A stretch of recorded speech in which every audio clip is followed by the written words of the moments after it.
मुलांनो, आज आपण रिव्हिजनमध्ये बातमी लेखन कशा प्रकारे करायचं ते आज आपण रिव्हिजनमध्ये पाहणार आहोत. आणि बातमी लेखन करताना कोणत्या गोष्टींची काळजी आपण घ्यायची असते आणि कोणत्या गोष्टींना जास्त महत्त्व द्यायचं असतं ते पुन्हा एकदा पाहणार आहोत. पुन्हा एकदा पाहिल्यानंतर आपल्याला बातमी लेखन करताना सोपं जाईल की कशा प्रकारे बातमी लेखन जे आहे ते करायचं असतं.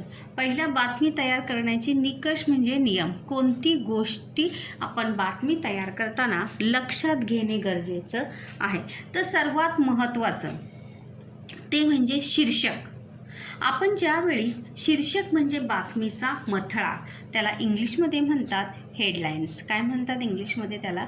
हेडलाईन्स. तर आपण आपल्या बातमीला हेडलाईन, बातमीचा मथळा जो आहे तो देणे आवश्यक आहे. मतलब हा संपूर्ण बातमीचा अथवा घटनेचा आरसा असतो. आरसा मतलब शीशा. मतलब उस हेडलाइन से हमें पूरी बातमी जो है वो समझ में आती है. इसलिए तेव्हा सर्वात आधी शीर्षक देणे गरजेचे आहे. इसीलिए सबसे पहले वहाँ पर शीर्षक देना जो है वहाँ पर आवश्यक है. क्योंकि जब तक हम शीर्षक नहीं देंगे तब तक जो है हमारी बातमी जो है वो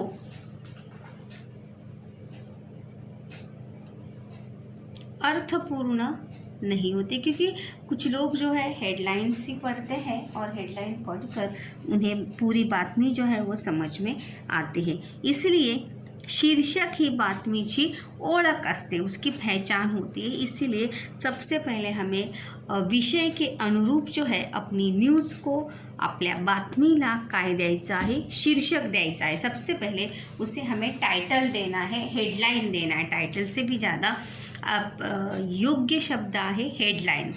उसे हमें हेडलाइन देना है. ये सबसे ज़रूरी बात. और हेडलाइन किंवा शीर्षक देना जो है वो विषय के अनुरूप होना चाहिए. कुछ भी हम शीर्षक या हेडलाइन जो है वो उसे दे सकते नहीं. शीर्षकसुद्धा आपल्या विषयाला धरून असलं पाहिजे. अगर उससे विपरीत है तो हमारा शीर्षक ही गलत होगा, तो बातमी जो है वो समझ में आएगी नहीं.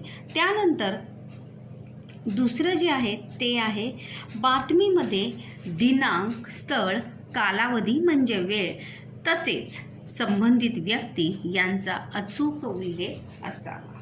बातमी लिखते समय जिस दिन को वो बातमी घटी है, वो घटना घटित हुई है, किस जगह पर वो घटना घटित हुई है, समय क्या था, और साथ ही साथ उस घटना से संबंधित व्यक्तियों का समावेश भी योग्य तरीके से, सही तरीके से वहाँ पर उसमें होना चाहिए. अगर सही तरीके से वहाँ पर आप उल्लेख नहीं करेंगे तो हमारी बातमी जो है वो सही होगी नहीं. इसीलिए जो जिस दिनांक को वो घटना घटित हुई है वो जगह का नाम, समय और व्यक्ती. म्हणजे जर कार्यक्रम असेल तर प्रमुख पाहुणे असतील, उससे संबंधित व्यक्ति होंगे. इस प्रकार से उस विषय से संबंधित, उस बातमी से संबंधित जो भी व्यक्ति है उन सभी का समावेश जो है आपकी बातमी में आना चाहिए. त्यानंतर तिसरा महत्त्वाचा मुद्दा म्हणजे घटना घडून गेल्यानंतर आपण बातमीचे लेखन करतो, त्यामुळे बातमी नेहमी भूतकाळातच लिहावी. घटना घटित होने के बाद हम वहाँ पर लिखते हैं.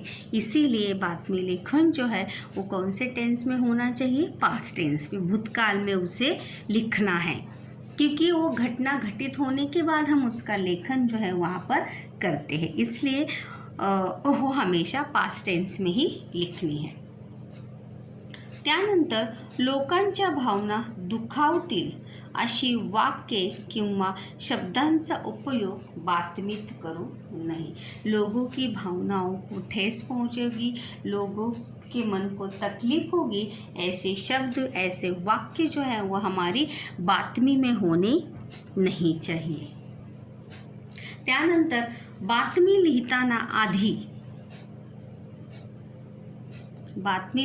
आधी महत्त्वाचा मुद्दा लिहावा, त्यानंतर त्याचा तपशील किंवा स्पष्टीकरण करावे। बातमी लिखते समय जो विषय है वो पहले हमें लिखना है, फिर उसका स्पष्टीकरण जो है वो सही तरीके से वहाँ पर लिखना है। जब हम पूरा बातमी लेखन कर रहे थे तब मैंने ये बात भी आपको वहाँ पर बताई थी कि बातमी में सत्यता होनी चाहिए, अपने विचारों को वहाँ पर प्रदर्शित या व्यक्त करना नहीं है, क्योंकि आपके विचारों को आप क्या सोचते हैं, आप क्या चाहते हैं, इसको बिल्कुल भी महत्व वहाँ पर होता नहीं। और घटना जिस क्रम में घटी है उसी क्रम में हमें बातमी लेखन करना है।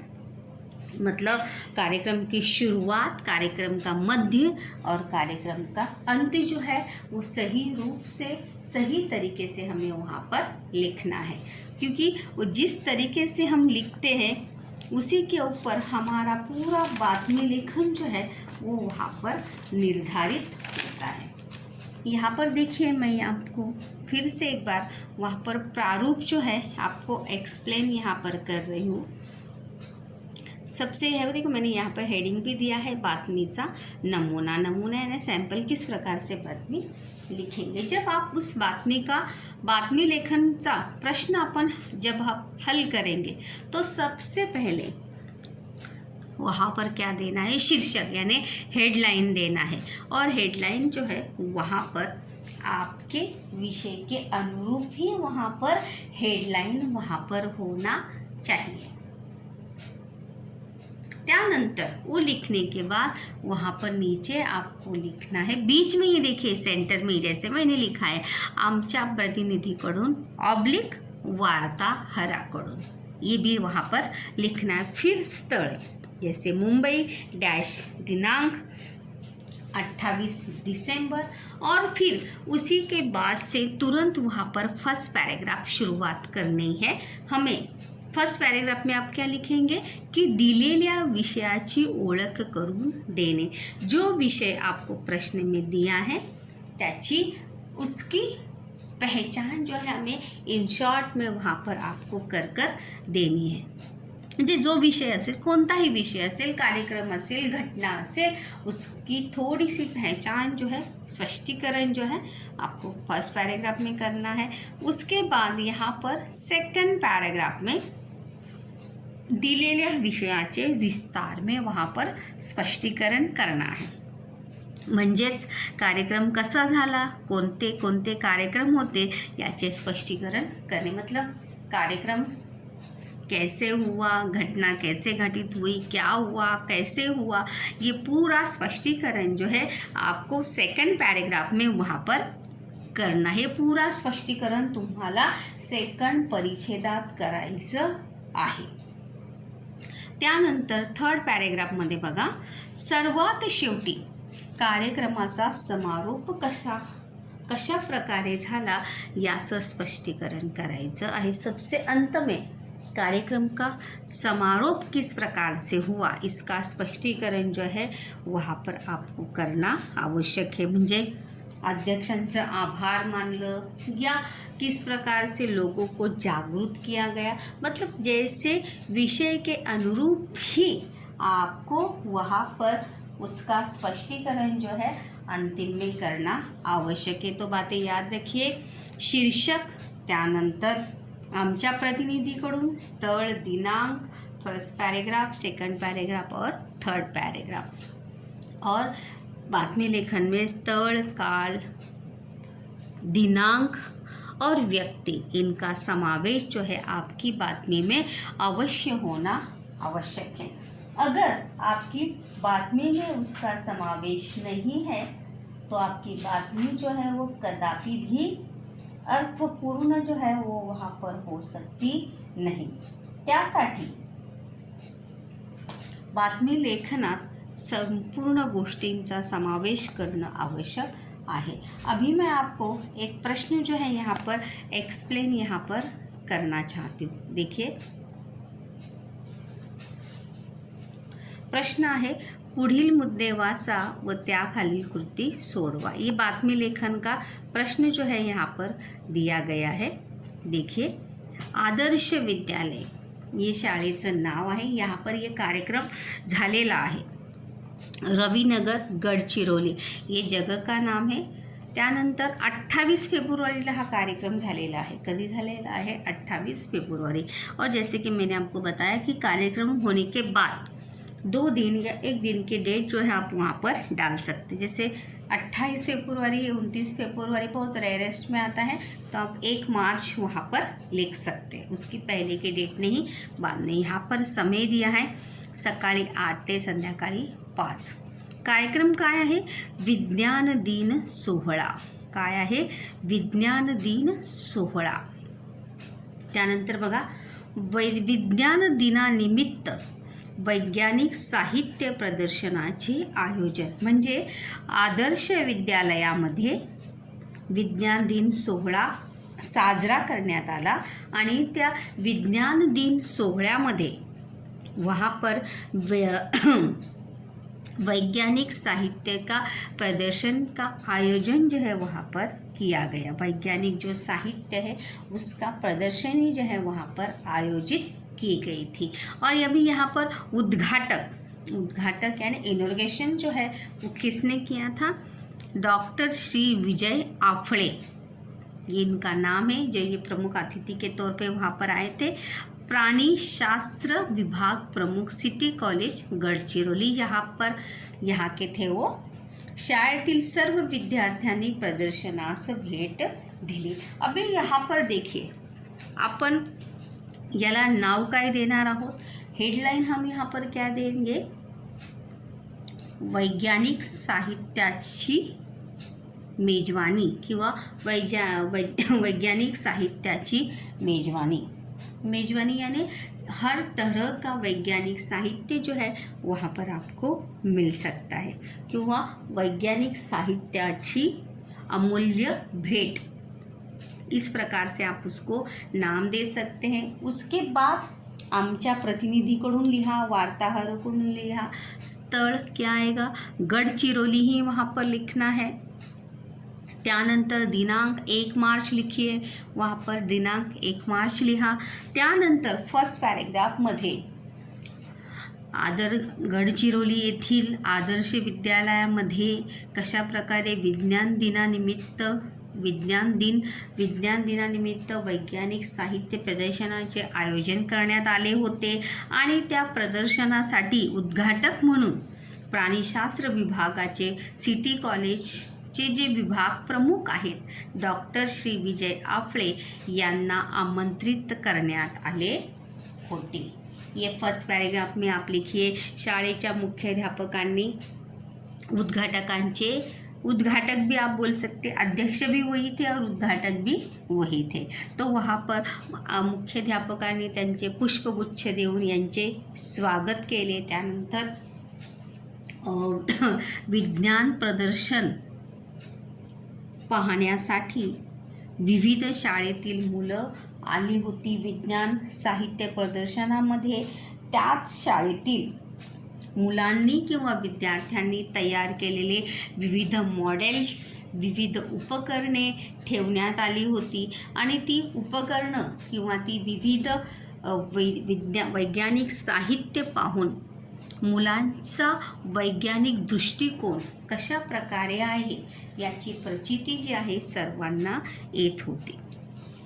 त्याचबरोबर वहाँ पर हम ये भी लिख सकते हैं सेकंड पैराग्राफ में कि विज्ञान प्रदर्शन पाहण्यासाठी त्या शाळेतील मुलांबरोबर किंवा त्या आसपासच्या विविध शाळेतील मुलंसुद्धा आली होती. मुलांना दुसऱ्या मुलांना त्या शाळेतील मुलं जो वहाँ पर साहित्य प्रदर्शन में जो वहाँ पर विद्यार्थी खड़े थे एज अ वॉलंटियर के रूप में, स्वयंसेवक के रूप में, वो सभी उन साहित्य के बारे में बता रहे थे की कशा प्रकारे ते साहित्य बनवलेलं आहे, त्या साहित्याचा उपयोग काय आहे. वो साहित्य जो है घर की चीज़ों से ही, घर में जो उपलब्ध वस्तुएं हैं उन वस्तुओं के माध्यम से ही किस प्रकार से वैज्ञानिक साहित्य जो है वहाँ पर बनाया गया है और किस प्रकार से. फिर थर्ड पैराग्राफ में आपण काय लिहू शकतो की कशा प्रकारे उद्घाटक डॉक्टर श्री विजय आफळे यांनी मुलांचं काय वैज्ञानिक साहित्य प्रदर्शन भरवल्याबद्दल शाळेच्या मुख्याध्यापकांचे आभार मानले. त्याचबरोबर मुलांनाही खूप खूप शुभेच्छा दिल्या की कशा प्रकारे मुलांनी एक वैज्ञानिक बच्चों ने या विद्यार्थियों ने किस प्रकार से वैज्ञानिक दृष्टिकोण रखते हुए उपलब्ध साहित्य में ही वैज्ञानिक साहित्य का निर्माण किया गया था और साथ ही साथ बाकी विद्यार्थियों के मन में वैज्ञानिक दृष्टिकोण जो है वो जागरूक किया था या वैज्ञानिक दृष्टिकोण देखने के लिए विद्यार्थियों में प्रेरणा निर्माण की थी. और उसके बाद उद्घाटक के भाषण के बाद कार्यक्रम जो है वो प्रदर्शन जो है कितने, वहाँ पर आप ये भी लिख सकते तीसरे पॅरेग्राफ में की प्रदर्शन जे आहे ते किती दिवस होतं, एकच दिवस होतो आणि संध्याकाळी 5 किंवा 6 वाजता प्रदर्शन संपण्यात आलं. प्रदर्शन संपलं आणि उद्घाटकांनी सुद्धा मुलांचे काय मानले, आभार, मुलांना शुभेच्छा दिल्या आणि कार्यक्रमाची काय झाली, समाप्ती झाली. इस प्रकार से जो है आप वहाँ पर first paragraph, second paragraph, third paragraph जो है वहाँ पर आप अच्छे से एक्सप्लेन करिए टॉपिक को जो है. वहाँ पर अगर जितने अच्छे से आप एक्सप्लेन करेंगे तशाच प्रकारे तुम्ही जे आहे बातमी लिहू शकता. जितना हम अच्छे से लिख सकते हैं. फर्स्ट पैराग्राफ में उद्घाटक का अभिनंदन पुष्पगुच्छ देऊन मुख्याध्यापकांनी स्वागत केलेलं आहे. दुसऱ्या पॅरेग्राफात त्यांनी संपूर्ण प्रदर्शनाची काय केलेली आहे, पाहणी केलेली आहे. मुलांचं अभिनंदन केलेलं आहे, कौतुक केलेलं आहे की कशा प्रकारे इतक्या लहान मुलांनी छोटे वैज्ञानिक साहित्य जे आहे ते निर्माण केलेलं आहे. आणि थर्ड पॅरेग्राफ में कशा प्रकारे कार्यक्रमाची समाप्ती झाली हे आपण त्या ठिकाणी लिहू शकतो.